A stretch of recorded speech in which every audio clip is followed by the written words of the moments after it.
What's up, guys? Welcome back to Views. We are back with another podcast. I am back from Lallapaoza. The Molly is wearing off, and I am back on the pod.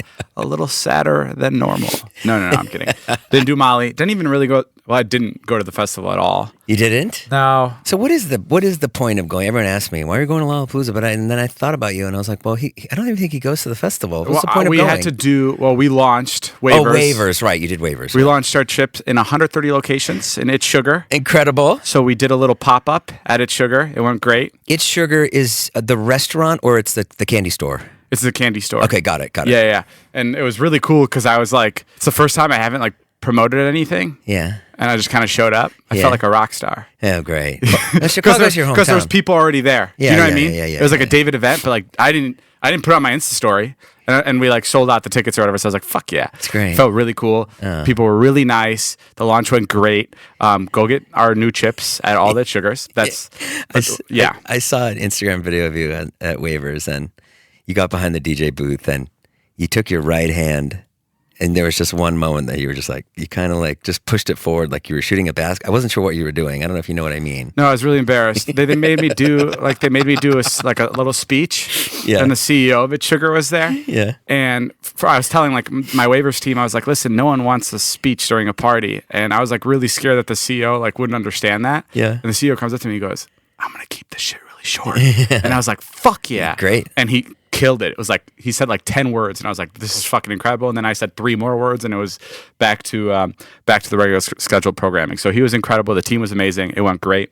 Great. I got to play pickle. Can you buy Waivers in It's Sugar? Yeah. What do you mean? Why do you think we were fucking there? Oh, I don't know. It didn't sound like. Okay, I got it. Great. Yeah. That's fun. Oh, that's fun. I've been to It's Sugar. You go in there and there's all kinds of wild things in there. Yeah. You can buy What do you think we were launching? I wasn't sure. I thought it was just going in grocery stores, but I know It's Sugar. It's going to grocery stores too, but our It's Sugar is our first store that we're going that we're into. So there's gonna we're gonna roll out the launch at other stores in the coming weeks. Did you get any candy while you were there? Yeah, candy was fucking unlimited. Shit was wild. Did you get sushi candy? I went with my hometown friends, Mike and Nick, to It's Sugar, and I fucking hate. First of all, we use these the Waivers team uses these pictures of me to promote the chips that we just took at Dobrik's, and I thought it was going to be used internally. Yeah. So I didn't get a haircut or anything. I didn't I just look like I fucking rolled over and I'm sick. The pictures are horrible. Right. But they've been using it for every campaign possible. Yeah. So it was blasted all over It's Sugar as pictures of me, and I was so pissed. I was like, please stop using pictures of me. Just fucking have the product there.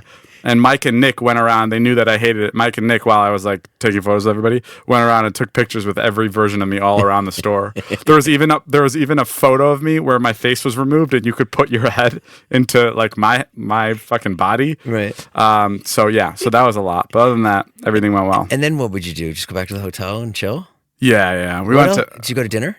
No. Well, I went to Dues right before, but we went to So right when I landed, I had a real Vernon Hills real Vernon Hills day. Right when I landed, my buddy Darren picked me up. Incredible guy. He was my tennis partner. Okay. In high school, he picked me up. I went to go play with my high school teacher. I went to go play pickleball at Lifetime with Killinger. First of all, I was uploading Instagram stories from Vernon Hills this entire weekend, and everyone's like, "Can't wait to hear about this for 45 minutes." So I'm gonna keep this short. I know. No, it was really funny. Well, I want to hear about it. So I played with Killinger. Tell everybody about Lifetime. Lifetime's incredible. Well, yeah, it's just fucking. But they don't have it everywhere, though. No, it's they have it in Boston. It's the best gym ever. I don't even know how to explain it, but Killinger came and brought me a book for my birthday, and it was a book about how we landed on the moon. Because he listens to the pod, I guess, and in it said, read a fucking book. Love Killinger. And I think the book is about landing on the moon, and I obviously didn't read it. I know it has something to do with it. Sure. Why would you read it? Yeah, why would I read it? You have your own thoughts. So I'm my own person. So Killinger is my high school teacher is very adamant that we did land on the moon. And then, same time, NASA also Instagrammed that did you see that? No. Oh, they posted on Instagram that they're going back. Going back to the moon. They posted a picture of the feet on the moon, and the caption was, "We're going back." Oh wow! Yeah, it was like a movie, like a part 2. Yeah, we're going back in fucking. What does that mean? I don't know. I think they're going to try to go there for the first time. I think, going back where? To Warner Brothers? Yeah. To film another scene of them walking on the moon on a green screen. And then I like a quote Instagram story or whatever, and I was like, oh my God, they listened to the podcast. And then NASA liked my Instagram story. Really? Yes. So then I DM'd them and I was like, can I come up with you guys? So I'm waiting on a response back from NASA. I knew I was going to get ghosted right there. Yeah. Because they're not actually going. And they know that I'd put holes in it. Yeah. Yeah. Yeah, yeah. They have to take you. So I'm the only proof. Yeah. I'm the only connection to the non-believers right now. Would you go? Of course. You would. What if you had to train for like 9 months? The G-Force thing would be really, really tough for me. Like, I feel like you have to be put in like a G-Force machine. I am like so easily, like if I was on a fucking rocky boat, I'd start puking. So I don't know how a spaceship would work. I know a bunch of influencers did that, and I heard someone told me they got really sick doing that. Yeah, I mean, you pass out. You pass out for a couple seconds. No. Oh, no. It was a Liquid Death brand deal. Yeah. We didn't end up doing it. No. It was you get to go to space for 10 minutes or something. No, it was you got to go into not a Formula car. What the fuck is it? Private jet. A fighter jet. Fighter jet. And they just like spin you around and shit. And with no gravity. No, that's something else. Oh, it's something else. Yeah. But yeah, so the gravity there is pretty insane. So yeah, so now I'm in talks with NASA, and by in talks I mean they liked one story, and I am currently waiting for a response. And then a lot of people. This is where I know I'm going to disappoint a lot of people, so I just want to get it out immediately at the beginning of the pod. Every time I went out, or every time there was any girls in my stories or anything, everyone assumed this was the threesome that was happening. And if you don't listen to the pods, there was this girl that called in.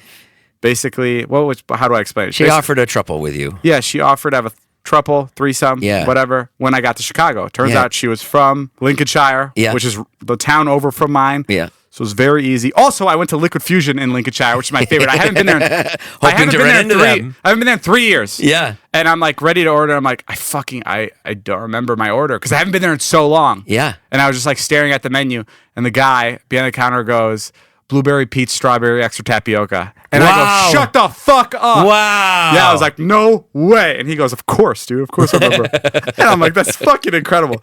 That was cool. That was my I made it moment. So I didn't have the threesome. Okay. I believe you. I wanted to. Because you have other offers too in the email. Really? There's more? Yeah. There's one guy that needs money. There's one guy? Well. I need to pay him? That was not for you. But there's one guy that needs money, and he said he'll divulge everything on the podcast here with us if we can throw in some money. Oh, I don't like that. I don't like things. that. I don't like things in exchange for money. Really? Yeah, I feel like that's weird. Okay. Like I'd rather like it, threesome out of love. Like I think that's what it is. Yeah. But here's the thing. In my head, I was like, okay, I kind of want to do it because it's a bit in the vlog. Yeah. But like I could make it a bit in the vlog. But then I was also like, I don't know if it's gonna read as fun and cutesy as it like in the pod. It's just gonna be like weird, right? Yeah. It just won't read that way. Not for you. Yeah. No, it'll be really strange. But the one thing I was excited about. If you were like Johnny Sins, you could do it. Yeah. Like it would just be like, wait, David's having like, it would be just like weird. Yeah. But like for the sake of, because I got so many DMs, everyone's like, and people at the club would come up to me and they'd be like, it's happening tonight, right? Like, because they saw me with girls and they had just assumed it was them. And I was like, no, this isn't that situation. Wow. But yeah, so I wanted to, but the one thing that made me excited about it is like if I was to do that, I thought about like how it would be. I'd get an intimacy coordinator, which for the first time, so we did this bit with Vardan in the vlogs where Vardan got his first kiss, and we got an intimacy coordinator to come on set. And an intimacy coordinator is incredible because so what she does basically is she makes sure everybody's like comfortable on set. Yeah. So like literally she'll have a chat with the girls at the beginning. Yeah. She'll be like, let me know what you're comfortable with. If you're comfortable with Vardan kissing you, hugging you, touching your shoulder, or none of it. Yeah. And then she'll have the same conversation with Vardan. Yeah. She'll be like, tell me what you're comfortable with. And it's really sweet because it's like, we'll be sitting with Vardan and then she'll come back and she'll be like, okay, I just spoke to the girls. They're all excited about having their first kiss with Vardan. And I was like, oh my God, like everyone's excited, like everyone's down. Right. And then she's like, there's 13 of them are down for anything a little bit more than a peck, and then 2 of them just want a peck. Uh-huh. And then she talks to Vardan, and then she's like, Vardan, what are you comfortable with? What did Vardan say? Vardan's like, anything. Vardan, I mean, obviously Vardan was stoked. We have to interview Vardan. We should get Vardan at the end of this pod. Yeah. Because his perception on everything changed. But anyway. Yeah, because remember right after he was like so fired up. Yeah, the car ride home was like we just unlocked like a new Vardan. He was like, dude, I'm ready to kiss everybody. And we were like, he was being like a fuckboy. Yeah. But instead of like using like weird slang, he just kept saying kiss. Yeah. He's like, I'm ready to kiss every girl. So it was like still like 18-year-old Vardan, but it was still. And I never heard him talk about girls up to that point. Never. But yeah, I thought that would be really fun, the whole threesome bit. But I don't know. I think it's a little bizarre. So I'm really sorry to disappoint the listeners that wanted to do it. I felt like it wasn't right. Yeah, I don't think you can do it. Yeah, maybe one day. Yeah. But like if I forgot, for science, I should have. So like, what would NASA? I mean, you'd be sitting here right now. What would you say? So first, I started kissing. What? Yeah, I'd literally walk you through it. I don't know, but maybe. Jay, can I ask you something personal? Of course. You ever buy tickets to anything? Yeah, I have. Okay, good. Well, because I want to let you know about. I'm sure you've already heard about it. I can't imagine what you're going to say. SeatGeek. Oh, my favorite topic. Yeah. Listen, whenever you guys are needing tickets to literally anything, your boys and girls and women and men at SeatGeek are there for you to help you out. I want to tell you all about SeatGeek. They have 28 million downloads, guys, so don't even take it from me. They're the #1 rated ticketing app. There are more than 70,000 events listed on SeatGeek. How is that even possible? They're incredible. They're everywhere. Concerts, sports, festivals. Like, come on, save some for the other ticketing apps. Am I right, SeatGeek? Right now, you can get tickets to Lorde, Benson Boone, Dua Lipa, Kali Uchis, Chris Stapleton, Halsey. Lady Gaga, Halsey, everything you can possibly imagine. Oh, you know what we should do? Imagine. We should sell tickets on SeatGeek one day to like a party here because we have performers here, so that could be fun. That would be sick. That would be a really cool way to incorporate SeatGeek. You'd have a lot of people here, though. SeatGeek has your back. Each ticket is rated on a scale of 1 to 10, so you know you're getting a good deal. So look for the green dots. Green means good, red means bad. Plus, every ticket is backed by their buyer guarantee. Before the summer ends, get out of the house, do something fun. Use our code VIEWS10 for 10% off your next set of tickets at SeatGeek. That's 10% off tickets with promo code VIEWS10. Make sure you click the link in the description to download the app and have the code automatically added to your account so you can use it later. Thank you, SeatGeek. Again, that's VIEWS10 for 10% off with SeatGeek. Do you see they're bringing Vine back? What? Yeah, Elon Musk tweeted. They found the archive, and they're going to put old videos back up, stuff like that. And maybe in October. They're bringing Vine back? Yeah. Isn't that nuts? Well, like for like every... like as a platform. Fuck, I don't like that. No? No. Why not? You like that? Sure, if it's a place to like. Really? You can I feel create. like as influencers, we always like every time a new platform. I remember like when we were on. I remember when Musical.ly got announced. Like we were all like, "Oh my god." Yes, yeah, that is stressful. We were like, "Fuck, we got to post on another one." Yeah, and then it actually turned out to be great. Yeah, but like, dude, you can't compete with TikTok. Like you just. I wonder. Can't. Yeah, like I wonder Instagram about Reels that. It's just not possible. I have to say, my TikTok experience is not that great. My algorithms are so fucked. Mine's so, like yesterday, mine's so good because it's changing, like it changes so quickly. It does. It doesn't stay the same for over a day. Do you get like current influencers and stuff? Like people that are doing stuff? Because I don't. Well, it's just if you interact with it. I guess. I don't know, but my Reels is great. Oh, your Reels is better? I love Reels. And Naveen was making fun of me. She's like, you watch Reels? She's like, that's like so weird. And no, like, that's what Alex does too. There's definitely I love my Reels. Yeah, I've dabbled in Reels and it's not bad, but TikTok just feels like Instagram Reels feels very narrowed down. Yeah. To like what I want to watch. Yeah. And TikTok like once in a while will give me the opportunity to change my algorithm, which I like. Right. It'll like give me 2 videos I want. Right. And then it'll give me 2 I may want. Uh-huh. And then it'll slowly evolve into a new thing, and that's how it'll keep me. Reels almost feels like it's like, here's another cat video. Here's another cat video. Here's another cat video. Here's another cat. Dog? No? Okay, back to cat. Back to cat. Back to cat. Where TikTok is like, it's like keeping you on the app for longer, which I really like. Yeah. So I've been loving TikTok. Wait, what was I gonna say? Oh, you brought up Elon. So I found this thing. I was watching a podcast, I think with Tom Segura. The Mexican story with the pilot?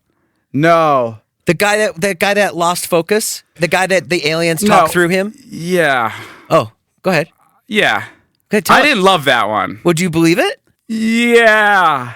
I haven't had the time to research it, but the story is basically there's a guy, he's flying, and he flies somewhere really far, but there's no way he could have gotten over a body of water in 3 hours. Like he's only in the plane for 3 hours, right? So he takes out from an airport. The nearest body of water is 3 hours away. Yeah. And he basically passes out in the plane. Yep. For like an hour. And his plane would have never gotten to the body of water. He doesn't have enough gas. Yeah. And he couldn't get there in the amount of time. And then he wakes up like an hour and a half later. He doesn't know if it's been days or whatever. He wakes up in the plane. Yeah. And he's like, what the fuck is happening? And he realizes he's over the body of water. So he has no idea how he's gotten to this body of water. Right. And then the aliens start to speak through him. Yeah. Okay. So right. And then air traffic control is like, hey, who else are you in with who's in your plane? And he's like, no one. It's just me. Yeah. And the air traffic control is like, okay, land and we'll talk. And then he landed, and then the FBI or whatever that is in Mexico came, grabbed him, interrogated him. They tested him for drugs, came clean, and then they tested him to see if he was crazy. And he wasn't crazy. Yeah. And then they told him, they're like, okay, so this is what happened. And basically, aliens were speaking through him. Mm-hmm. To the air traffic controllers. To the air traffic controllers. Yeah. And they were basically saying, like, human beings are the only ones who use violence and war, and you guys are headed for a nuclear holocaust. That's what was happening. Right? Yeah, and they were speaking in Spanish. Uh-huh. And his voice was very robotic. Yeah. And they were like saying, you're hearing this. The aliens were saying, you're hearing this man's voice, but it's us using his body to communicate. Yeah. And then basically this was, you can Google this and you could hear the actual audio recording from this guy speaking. Yeah. And we live in such a funny time because it's like Tom Segura is just a funny comedian. And how does he land there? You know, like, you know what I mean? Like, 20 years ago, you'd only like hear that on like 60 Minutes or something, or like some really known journalist, but it's Tom Segura. You're like, wait, this is the guy that I watch his Netflix specials. And basically this transcription of this flight log has been like buried inside a library in Mexico, and you have to like go through all these stages to get accepted to listen to it. Yeah. And this guy got access to it. I don't know. It just all feels like there's 8 billion people in the world, right? What are the chances that one guy falls asleep in a plane, a gust of wind sweeps him somewhere, and he's having a dream and he's sleep talking? Do you know what I mean? Or he gets hit unconscious in the plane or something. Sure. And he's speaking out loud to this air traffic controller. Like, it's funny what you believe and what you don't believe. Like, you don't believe we landed on the moon. Because I'm just saying, if aliens are communicating, why are they using a random pilot that's flying over a random city in Mexico? Right. Why aren't they on your pickleball court right now? Why? Yeah. Why aren't they landing and making a vlog with me? Yeah. No. But like, why aren't they in? This is very like U.S. centric, but why aren't they landing in Times Square? Yeah. Like the Silver Surfer in Fantastic Four. Sure. Like, why aren't they making a big fucking spectacle? Mm-hmm. So like, it's just like it doesn't. I don't know. It doesn't really doesn't move the needle for you. No. Got it. I believed it when I heard it. I was like, that's awesome. What you believe in, you fucking asshole? I don't believe. I mean, I kind of believed it. I mean, some things I believe, some things I don't. I was like, well, it does sound plausible. So Nikolai Tesla? Yeah. There's this whole conspiracy, and if you've seen the movie The Prestige, that's made by Christopher Nolan, it's explored in it. It's kind of interesting. Yeah. There's this whole conspiracy theory that Nikolai Tesla made all these inventions, and then either him or the government destroyed it because he believed that humanity wasn't ready for it yet. Yeah. Like he discovered, time travel, like teleportation, things like that, wireless energy, like all of this stuff he discovered, and he's saying it wasn't true. Anyway, so they're saying this is a conspiracy theory. Some of this is true and some of this is conspiracy. So when he passed away in 1943, the FBI confiscated many of his documents. According to conspiracy theory, one of the people who reviewed these documents was John G. Trump, who was an actual relative of Donald Trump. Oh. Don G. Trump was a scientist and engineer who did indeed review some of Tesla's papers, but no evidence was found that he found any secret inventions. The theory also pulls in Barron Trump, Donald Trump's youngest son, with claims that he's a time traveler and that the Trump family used Tesla's hidden technology to gain wealth and power. This part of the theory mainly comes from a book from the 1800s that, oddly enough, has a character named Barron Trump, which conspiracy theorists I have heard this. like to reference as a weird coincidence. In reality, while John G. Trump did review Tesla's papers, there's no evidence of any hidden inventions or any time travel device found. So that's interesting. So there is actually a real guy that's related to Trump that got to go through Nikolai Tesla's papers, and that's factual. Right. And then they're saying, I mean, that's a conspiracy. What's interesting, that you think Barron's a time traveler? No, that like whatever was found in those documents maybe helped the Trumps. I mean, from what I know of the Trumps is his father made all this money with low-income housing in New York. So he was like a slumlord. Okay, but what about the rest? Like, well, his father gave him a big loan. But what about his father's father? Maybe he figured out time travel. Maybe. And what? Went back in time and fixed things so he would have money? Yeah. Something like that. Yeah, maybe. Did you see that joke? There was a TikTok of this guy who went back. It's a TikTok of this guy who went back and killed baby Hitler.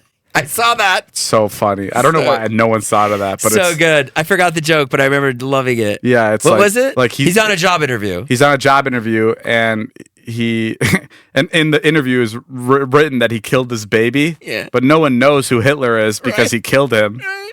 And the job interviewer is like, we can't hire you. Everything seems to be great, but it says you strangled this baby and you stomped his head in. Like, why would you do this to the kid? And the guy's like, because it's Hitler. And the job interviewer's like, who's Hitler? Yeah. And then there's a moment where the guy goes, oh fuck. That's really funny. That is really interesting. Do you watch the Billy Joel doc? The what? The Billy Joel doc? No. Did he also has anything to do with time travel? Yeah, no, I just thought of you. I thought you would like it because you like that song Vienna. It was so good. Oh, really? Yeah, it's crazy. He's such a good. Oh, I'm definitely down to you gotta watch it. Does he talk about the song Vienna? I don't know. I've only watched the first one yet. It wasn't in the first part, but I think in the second one, I'm hoping. But just so crazy. His whole run was just like, he was just so beaten down. Like, no one gave him a chance. He played, like, his music was so obtuse and so, like, and he was such a great performer. And then it just took him so long to make it. And it's just, I was like crying watching it. It was awesome. Right. What was the song that got him through? The Stranger was the album that got him through, which has Vienna on it. Yeah. And has, like, Piano Man? What's that? Has Piano Man on there? No, Piano Man was earlier. You know he doesn't get paid from Piano Man? Wait, what? He doesn't get any money because he signed everything away to some guy. And what do you mean he doesn't make any money? He doesn't make any money on Piano Man. Like he signed it all away. Isn't that nuts? Or for like 10 years or something. Maybe he does now. But so during that time when Piano Man was like kind of a hit, he wasn't making any money on it because some other guy owned it. He gave away all his publishing, gave away everything. Wow, so he's like that desperate to like find something that he like signed over everything immediately. Damn, that is like that seems like that's like a reoccurring thing with like artists back in the day. Yeah, and then there's this one really cool moment where like he's like opening for all these big bands, and he's like they play better than all the bands, but they can't sell any records. They're not making any money, and they were like, "Fuck, it's gonna come to an end. Like we can't do it. We can't afford to tour anymore." Blah blah blah blah. But he did have a small segment of fans in New York. He had New York fans, and so they set up 3 nights in Carnegie Hall, and he sold it out with just like New York people, the people that knew him, you know? What, you tell me he was a struggling artist, but he sold out Carnegie Hall 3 times? But I mean, like selling out Carnegie Hall is not... What is that? Because I think it's like 3,000 people, 4,000 people. Okay, that's still pretty fucking impressive. In the audience was a producer who saw it and said, "Okay, I'll make your next album." And that was his big thing. He never found a producer, and that producer made like scenes from an Italian restaurant. He made The Stranger, basically. It was like, it's so fucking good. He's so talented. How much do you think, like when it comes to an artist like that, like how much of it is luck? None of it. You're fucking crazy. None of it's luck, David. Not Billy Joel. You're fucking insane. Brother, he fucking went at it for like 15 years with nothing happening. And he was so talented. But I think he had to wait for that luck. Luck meets preparation. What's the phrase? We've been over this before. Dude, how do we not know this one? Luck meets preparation. Opportunity. Preparation opportunity. Preparation. When you say preparation, all I can think about is Preparation H, which is my hemorrhoid cream. But yeah, I mean, I don't think it's luck. Do you think your success was luck? I don't think it was for luck. sure. Like I think it's like. I don't think so. But you need luck. I think it's like it's blindly being. I think you have to pursue something like a maniac. Yeah. And you have to do it enough till that moment hits. Yeah. Where you're like, fuck, here it is. I got the lightning. Now I have to make something of it. Sure. You know what I mean? I think a lot of people give up before they get the luck. And I that moment is luck.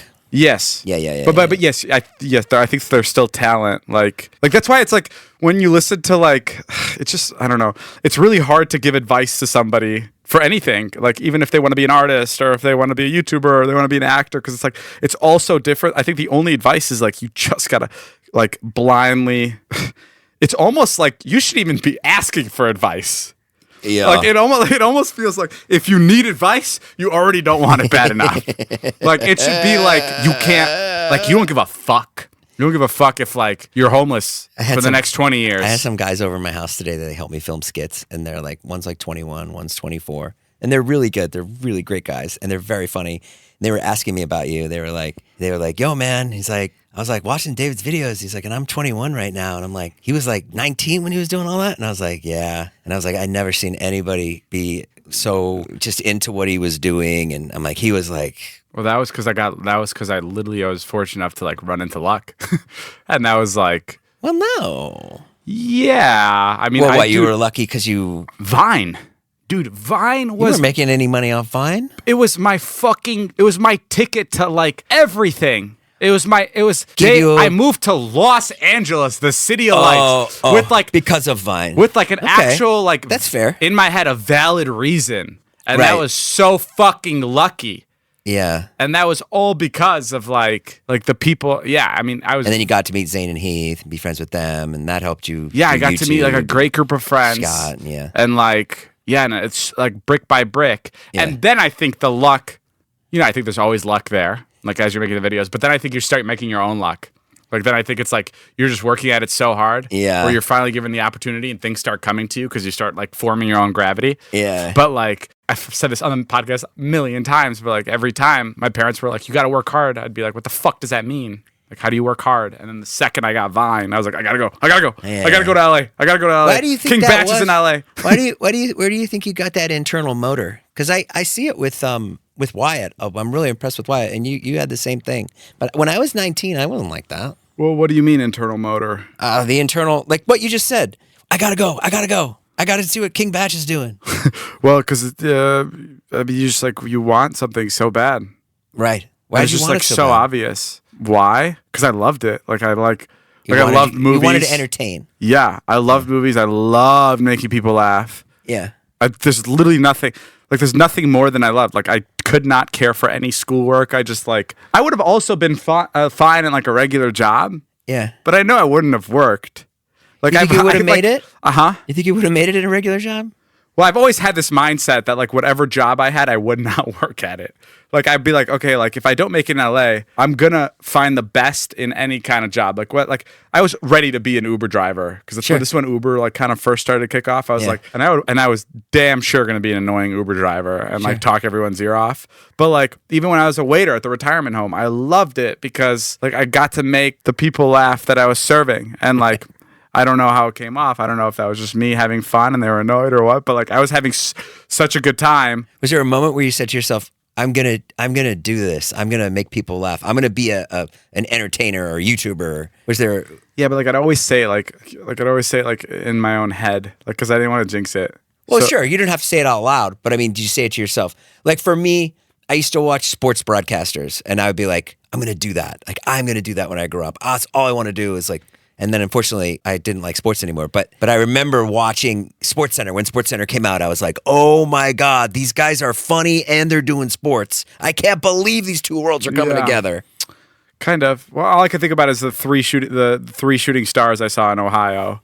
Oh, what was that? I've told you about this. Is like there was one time my parents woke me up at like 2 a.m. and there were shooting stars. Yeah. And I saw 3 of them. Yeah. And I made 3 wishes, and one was to be a professional athlete, tennis. Yeah. At the time. Oh yeah. One was to be very wealthy, and the other was to be like an actor, an entertainer. 2 out of 3.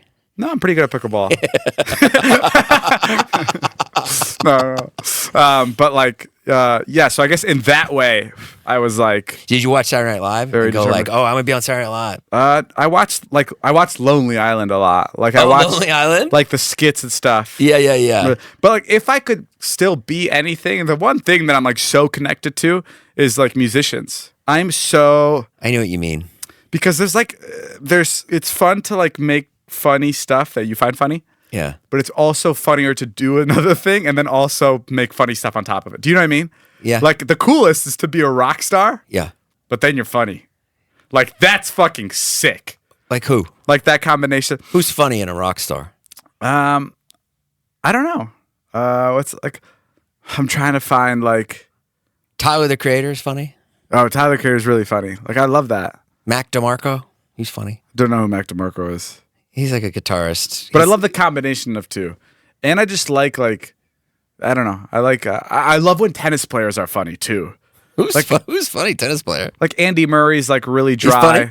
Yeah, Nick Kyrgios is funny. But like I like their interviews because it's like, damn, you don't expect them to be funny because their main job is being tennis, and like I fucking love that. When an athlete's funny, people go nuts. People go nuts. They can't believe it. No. If Shaq is so funny, and they're like, oh my god. Yeah, that fucking show that Shaq is on with, I don't know anything about basketball. It's a good show. But it's with like those 4 guys. Yeah. Where they just like review they basically like host the night of NBA basketball. Yeah. So they'll be like, tonight, so-and-so, and then the game will happen, and then they have halftime, and Charles Barkley and Shaq will go back and forth about the game and rib each other. But it's like they look like they have the most creative freedom I've ever seen on any show. Like even a late night host has more like structure than like, yeah. Well, you're not going to tell Shaq not to say something. No, I know, but I just think that show's so fun because they're literally like even when I wonder, do you think people know about this on like if you go on late night? The thing that I didn't know is like the pre-interview process. Yes. So like when I got to go on Fallon, like they call you 2 weeks before. Yeah. And they go, "What do you want to talk about?"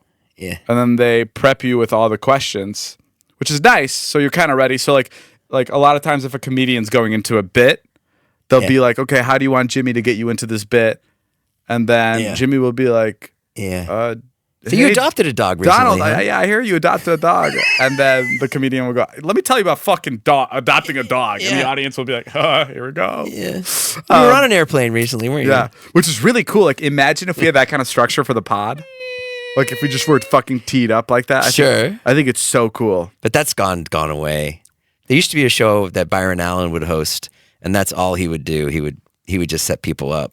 It was called Comics Unleashed, but they weren't unleashed at all. It was all fake and very, very set up. And like it was an interview show? No, he would sit with 4 comics, and then he'd be like, "So, David, I understand you had a problem with potato chips the other day."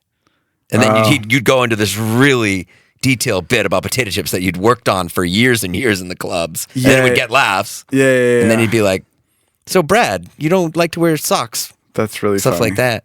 But getting back to music, the one thing that still to this day that gets me more excited than anything, David, but gets me so fucking jazzed is I love when someone gives me like I've never heard you this passionate. I'm so excited. I love when I get like the behind the scenes of like one of my favorite songs. I fucking love it. Oh, yeah. Like last night I was watching the Billy Joel doc, and he has this song called The Stranger. And it's this piano. It's beautiful, beautiful piano. And then all of a sudden, Billy Joel starts to whistle. And he's like...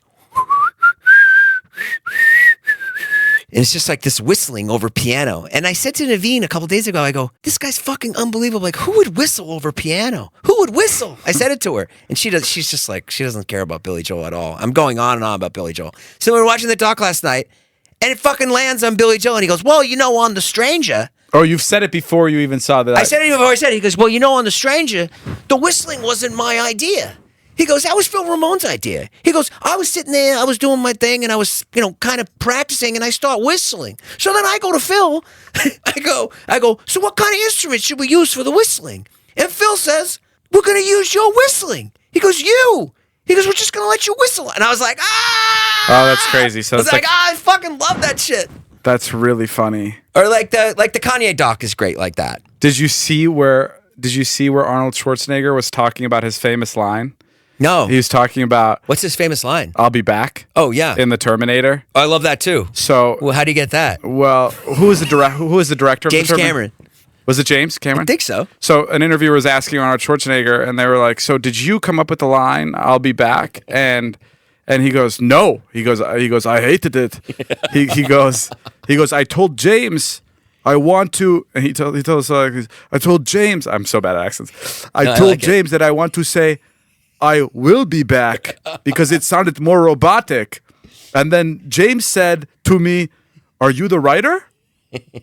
Or am I the writer?" And he's like, I don't ask you how to act because you act." Wow. And like James like told him off. He's like, "You say I will be back or I'll be back." Yeah. And And then Arnold Schwarzenegger was like, fine. So he said it like James Cameron. And it's really cool because Arnold Schwarzenegger completely credits James Cameron. Yeah. He's like fully like, I fucking hated the idea of I'll be back. I thought it was stupid. And then he said the movie premiered in New York and he got out of the screening and Arnold Schwarzenegger ran into a fan and the fan was like, can you say that line? Can you say I'll be back? And Arnold Schwarzenegger was like, I'll be back. And the fan's like, no. Say it like you said it in the movie. And then he goes, I'll be back. And then the fan goes, fuck yeah. And then he's like, from there on out, everywhere I went, people would ask me to repeat that line. Damn. And it became one of the biggest lines of all time. And they thought nothing of that. That's so crazy to think nothing of that line. Like the only thing that we have that's like equivalent to that now is like TikTok audios. Like TikTok audio is becoming like legendary, but like that's so cool. You wouldn't think it was a great line if you read it on the script, on the page. No, for sure not. And you wouldn't think maybe the Terminator was going to do anything, was even going to be a hit at all. No. That's the other thing. You go and you make movies and you don't really know. Yeah, it's really sad. That was it's sad now that I feel like movies don't do that anymore. God, we went to a premiere last night. I won't say what it was, but it was so depressing. Why? It was just like, there's obviously no money for the premiere. And it's just like Hollywood used to be grand and like fun. And it was like, wow, everyone's glitzy. Everyone's dressed down. Everyone's kind of depressed. You know what I mean? Well, it's just tough. I mean, unless it's like, Mission Impossible. I know they like have money for that or something. But like, most movies. Poor Tom Cruise, man, trying to fucking save. He's one of the only, he fucking loves. Wait, did you hear he made a 6-hour film about how to make movies and he showed it to Glenn Powell. Well, it's a course. Yeah, but he only shows it to his friends. You got to get him to show it to you. No. He offered us this course when we were in London. Did he? Yeah. I wanted to ask you about it. He gave us, so in London, we went to go see him work on set. Right. This man loves movies. Loves. Talked to us for like 2 hours. He's so he looks, I've said this on the podcast. I asked him the stupidest question ever. I said, what do you enjoy other than filmmaking? He goes, just this. I'm so stupid for asking him that. For an hour and a half, he talked about how much he loved it. I thought maybe there was something else, but obviously that's all he loves. Yeah. But he offered us this course, and I didn't have time. I had to fly out the next day. But it's like you could have taken it and watched it. Like 3 or 4 of us. There was like 7 of us that went. 3 or 4 of us stayed, and for 7 hours, you're in this like thing, and it's like it's a whole video it's about filmmaking from Tom Cruise. Bro, you got to do that. Yeah, I know. That was silly. I had to go for another job. I felt bad. Ooh, that would have been good. But yeah. But he says he talks about like flying planes. Yeah, there's not that many. There's not about cinematography. There's not many people like that left. In movies or just in life? No, in movies. Yeah. Because it's like it doesn't feel like there's a new batch of creatives. There are a lot of good movies coming out right now, though, I've heard. I heard Weapons is good. I heard Eddington is good. Really? Yeah. I'm just like not worried that this is what's happening. Is like we get a lot of new actors that are coming.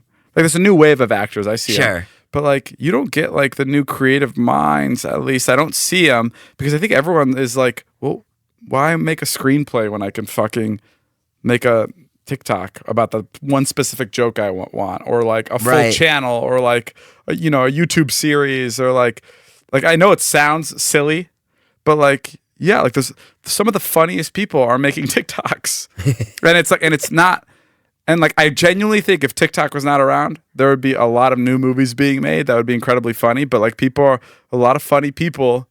I know people want to like talk down a lot of TikTokers. Right. But like, and I'm not talking like the most popular TikTokers. Like that's not what I'm saying. I'm not saying like the dancers are the ones that are. Right. I'm saying like the niche creatives. I feel like are focusing. People that do funny TikToks. Yeah. Yeah. I feel like they're like, well, they can make more, and it's like an actual source of income than like shooting the shit with the film industry for like 10 years and hoping they get their break. What's funny is when I see like film people that are on TikTok now and how differently they look at it than when I started doing TikTok. Fucking insane. It's insane. They're like, and I remember like when I did it, when I started doing like Instagram and stuff, everybody was like, what the fuck are you doing? And I was like, this is what it's going to be.